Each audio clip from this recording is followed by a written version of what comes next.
Salut tout le monde. Dans cette vidéo un peu spéciale, je vais essayer de répondre à la question de la précision des prises de mesure sur Google Earth avec la grande pyramide du plateau de Gizeh, grâce notamment aux données de terrain que l'on peut recueillir. Pour ce faire, je vais me servir de l'analyse réalisée en novembre 2019 sur la précision cartographique de Google Earth avec les coordonnées des stations UGS, ainsi que deux études réalisées par Glenn Dash. Celle de 2018 intitulée « Où se trouve la grande pyramide dans le monde ?» et celle de 2015 sur les mesures de cet édifice. Et comme d'habitude, je vous laisserai la plupart des sources dont j'ai eu besoin en description, ainsi qu'un article fraîchement rédigé sur le même sujet. Bon allez, on perd pas de temps, c'est parti.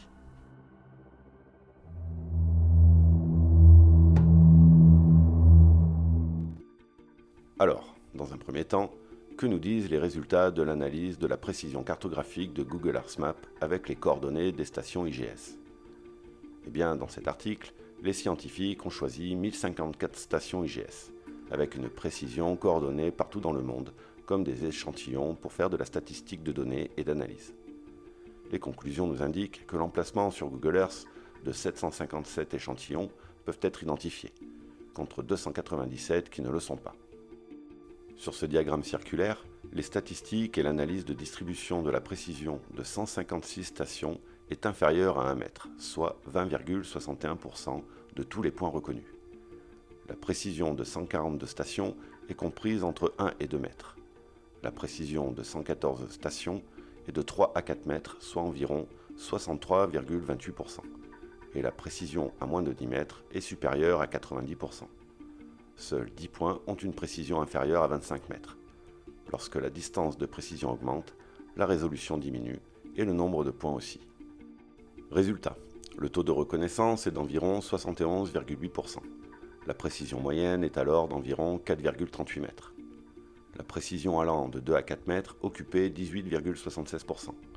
De 4 à 6 mètres, 41%. Et de 6 à 8 mètres, 6,34% du total des points, etc. Mais ces résultats peuvent être variables en fonction des régions, comme par exemple en Chine. La précision est d'environ 1,5 à 2 mètres et jusqu'à 1 mètre et moins dans certaines villes comme aux États-Unis, Europe et Japon. Pour que Google Earth puisse être utilisé pour un positionnement de haute précision, les services tels que la reconnaissance sur le terrain par des géomètres et la conception de réseaux d'arpentage sont essentiels et indispensables. Google Earth vous permet donc de mesurer, par exemple, des pyramides, mais aussi la distance d'un trajet ou entre des lieux. Vous pouvez également calculer la taille des polygones que vous dessinez dans l'outil. Les mesures de distance peuvent ne pas être précises à 100%, en particulier dans les zones comportant du relief et des bâtiments en 3D, comme sur le plateau de Gizeh. Et pour de meilleurs résultats, il faut utiliser la vue plongeante.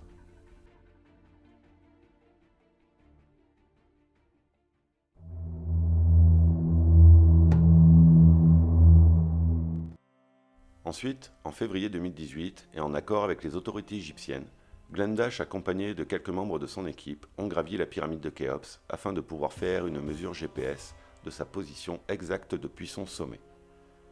La mesure effectuée dans le référentiel international WGS 84 a mis en évidence un décalage d'à peu près 180 mètres à l'ouest de l'endroit où elle se trouve vraiment.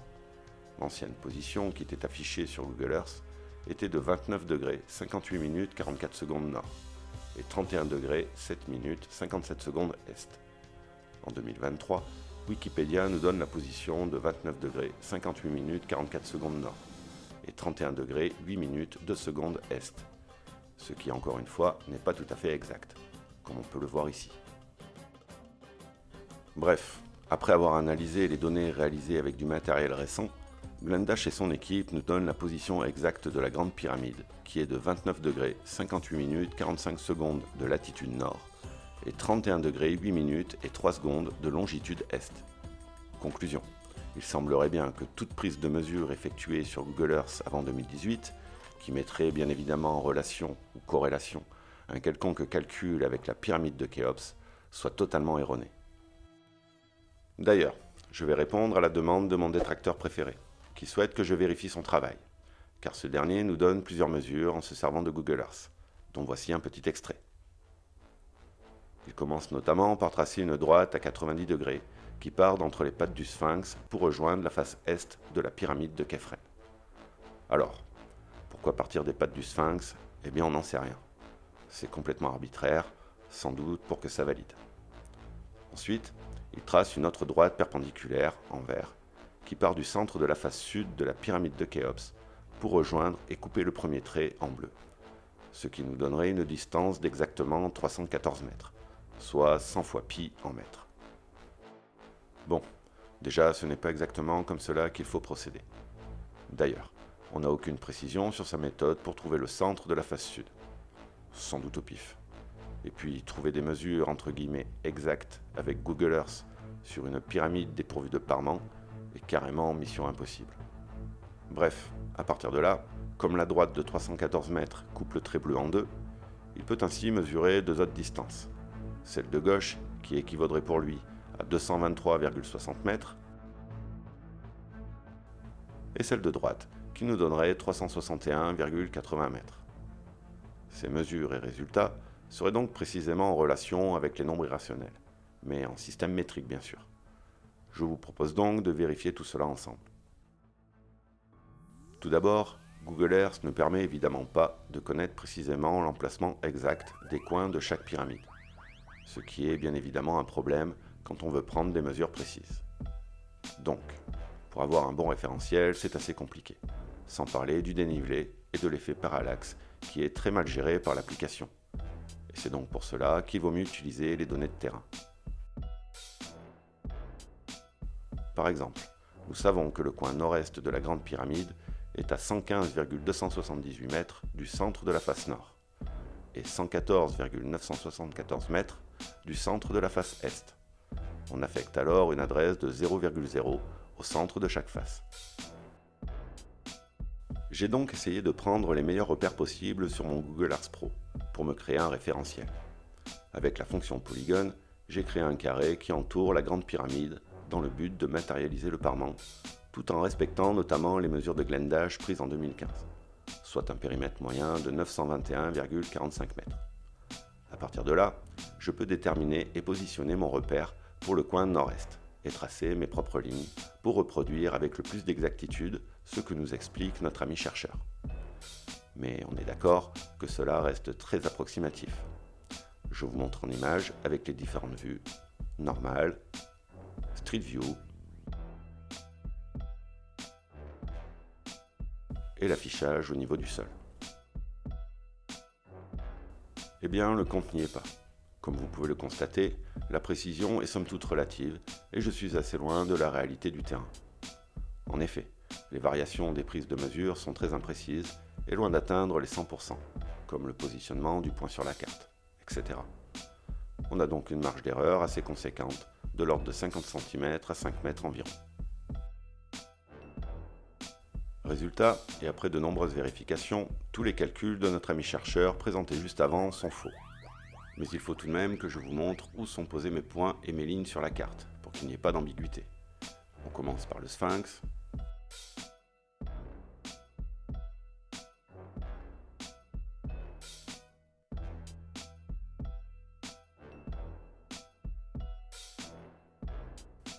Puis le repère 2.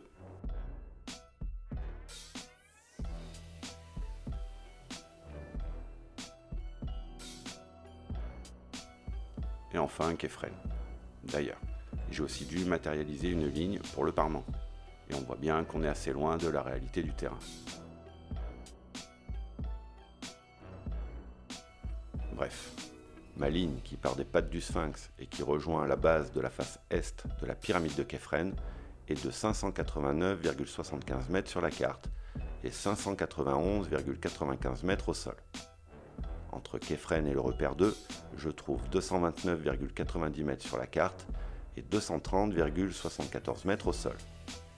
Du repère 2 aux pattes du sphinx, je trouve 359,94 mètres sur la carte et 361,31 mètres au sol. Et pour les 314 mètres, je trouve 317,25 mètres sur la carte et 317,53 au sol. Alors regardons tout de même où on tombe si on trace une ligne de 314 mètres à partir du repère 2 jusqu'au centre de la face sud. Roulement de tambour. Eh bien, on n'arrive pas loin des fosses à barques.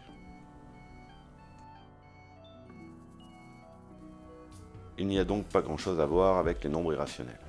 Et je vous rappelle que ces mesures sont loin d'être exactes, et elles ne remplaceront jamais le travail d'un géomètre sur le terrain.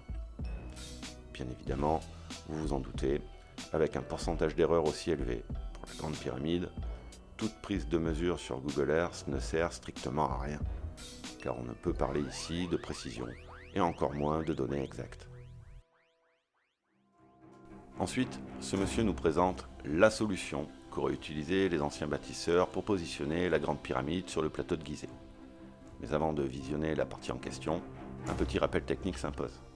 Car la charge de la preuve est l'obligation faite à une personne d'apporter des arguments étayés et vérifiables. La preuve qu'une proposition avancée est vraie ou bien fausse, selon le cas. La charge de la preuve est aussi une notion importante dans les débats scientifiques. Bon, ceci étant dit, voici la dite solution. Ça nous a permis donc de positionner la demi-longueur de Khéops. On va maintenant faire un triangle, vous allez voir. On va prendre la diagonale de Khéops de 130,38 et la largeur, ça va être la moitié. Pour moi, c'est comme ça que les bâtisseurs ont positionné Khéops, puisqu'on a trouvé le centre d'un côté. Et maintenant, on va découvrir comment ils ont tracé le périmètre de Khéops. Donc on vérifie avec toutcalculer.com, un site très intéressant. Et on a longueur de troisième côté, 257,57. Qu'est-ce qu'on peut faire avec 257,57 ? On va en transformer en rayon. Vous allez voir. 257,57, si c'est un rayon d'un cercle, il va nous donner exactement en circonférence le nombre d'or. Donc on retourne maintenant sur ce demi-périmètre de Khéops et on va tracer un cercle avec cette demi-diagonale. On pose ici le compas et on fait un cercle de circonférence de 1,618 et on va bien sûr retrouver ici les deux côtés de Khéops, nord-ouest et nord-est. On a donc avec cette droite bleue et droite verte positionné Khéops avec le nombre d'or. Alors, ce qu'il faut savoir en premier, et je ne voudrais pas accuser notre ami de plagiat, mais c'est que cette idée n'est en fait pas la sienne, mais plutôt celle de Georges Vermar, comme on peut le voir dans cet extrait d'une conférence présentée en janvier 2013. D'un cercle d'or, on entend rarement parler d'un cercle d'or. Nous allons voir comment il se construit, parce que c'est très important pour nous de le faire figurer dans le contexte de Gizeh. Alors d'abord un cercle, et nous faisons venir dans ce cercle une pyramide, celle de Khéops en l'occurrence. Nous plaçons le sommet sur la partie horizontale, vous le voyez, et la partie verticale longe le côté de Khéops. Mais nous ne pouvons pas aller plus loin puisque les angles, vous voyez, touchent la circonférence de ce cercle. Donc, bref, pour calculer avec précision le périmètre en question, en plus des valeurs nord et sud, il faut aussi la valeur du côté est. La longueur moyenne de la base de la face est de la pyramide de Khéops, donnée par Glendash, est de 230,334 mètres, et non pas 230,38, qui est en fait la valeur de la face sud. Ensuite, là où ça va se compliquer, c'est que les bâtisseurs ont d'abord créé un socle qui a aussi été mesuré, notamment par Petrie à son époque, mais aussi par Dash. Pour calculer la circonférence de ce cercle pour Khéops sans socle, je vais additionner la moyenne des quatre côtés. On a donc une valeur de 230,36 mètres par côté, et divisé par 2 égale 115,18 mètres pour la demi-base sud. On obtient alors la longueur du troisième côté qui est de 257,55 mètres. Si on transforme ces 257,55 mètres en rayons, cela nous donne 1618,23 mètres pour la circonférence du disque. Et on fait pareil pour le calcul avec socle, pour une moyenne 231,20 mètres par côté, ce qui nous donne 1624,14 mètres. Encore une fois, ces résultats nous montrent une certaine approximation du nombre d'or. Mais cela n'était bien évidemment pas voulu par les bâtisseurs pour que l'on retrouve plus de 4500 ans plus tard cette fameuse valeur, et de surcroît en rapport avec nos mesures métriques. Eh bien, à mon humble avis, ces résultats sont tout simplement une pirouette géométrique mathématique en rapport avec les proportions du bâtiment, ni plus ni moins. Et ce n'est pas de cette façon que l'on calcule le périmètre du cercle pour Khéops. En fait, la vraie question qu'il faut se poser, c'est plutôt de savoir si les anciens bâtisseurs avaient besoin de connaître les nombres irrationnels, comme nous les connaissons, pour construire des pyramides et autres temples. En effet, la solution la plus simple qui est clairement envisagée est que la hauteur de la grande pyramide est exactement le rayon d'un cercle ayant le périmètre pour longueur. La hauteur de 280 coudées est donc définie en rapport avec les dimensions de la base, soit 440 coudées par côté. Le périmètre du cercle avec pi à 22 septièmes est donc de 3,1428 fois 280 coudées fois 2, égale 1759,968, que l'on divise par 4, ce qui nous donne 439,992 coudées. La précision est donc ici très proche de 100%. Je vous rappelle au passage que pour le positionnement de la grande pyramide avec les points cardinaux, deux techniques sont clairement envisagées par les chercheurs, et elles pourraient même avoir été utilisées simultanément. Les anciens Égyptiens se servaient pour cela d'outils probablement très simples. La première des techniques possibles pour orienter des structures est la méthode dite du cercle indien. Pour trouver le nord, il suffit de planter un bâton ou gnomon au sol à la verticale, et à observer l'ombre projetée au sol entre le lever et le coucher du soleil. On peut donc voir l'évolution de l'ombre sur le sol. Ensuite, avec une corde de même longueur entre le sol et le haut du bâton, en accrochant la corde à ce dernier, on trace un cercle qui coupe la courbe en 2 points. En traçant une droite entre ces 2 points, on obtient la direction est-ouest. Et en plaçant une équerre au centre de cette ligne, on obtient la direction nord-sud avec une précision remarquable. Cette méthode est si simple et si précise qu'elle a très bien pu être utilisée à cette époque. Enfin, la deuxième solution serait celle appelée « stretching of the cord ». Les anciens Égyptiens observaient le ciel et donc les étoiles qui, pour eux, se lèvent et se couchent. Afin de réaliser cette technique, les prêtres architectes auraient construit un mur semi-circulaire pour agir comme un horizon plat. Sur ce mur, ils pouvaient marquer les points de lever et de coucher d'une étoile particulière alors qu'elle tournait vers le nord dans le ciel nocturne. Ainsi, une ligne tracée exactement à mi-chemin entre ces marques pointerait vers le nord. En utilisant cette méthode, il est possible de calculer le vrai nord. Ils pouvaient donc, en combinant les deux techniques, aligner la grande pyramide avec une précision de moins d'un vingtième de degré.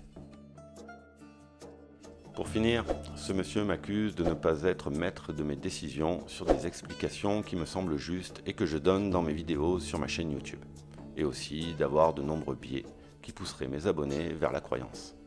Alors, je ne vais pas rentrer dans une discussion stérile qui n'apportera sans doute rien au débat. Je vous laisse donc seul juge. D'ailleurs, je vous encourage tous à faire vos propres recherches et n'hésitez pas à consulter les nombreuses sources que je laisse en description. Et bien voilà pour ce deuxième épisode hors série. Je pense avoir donné assez d'explications et avoir fait le tour de la question. J'espère que cela vous a plu. Si c'est le cas, n'oubliez pas de mettre un pouce bleu et de laisser votre meilleur commentaire. Merci à tous pour votre soutien et je vous dis à bientôt pour un prochain épisode. Ça croit à la magie, Perrin. Je crois à la logique. La logique, vous savez ce que ça veut dire? Je suis un homme rationnel, cartésien, et je ne compte pas pour faire une enquête sur des coïncidences fumeuses.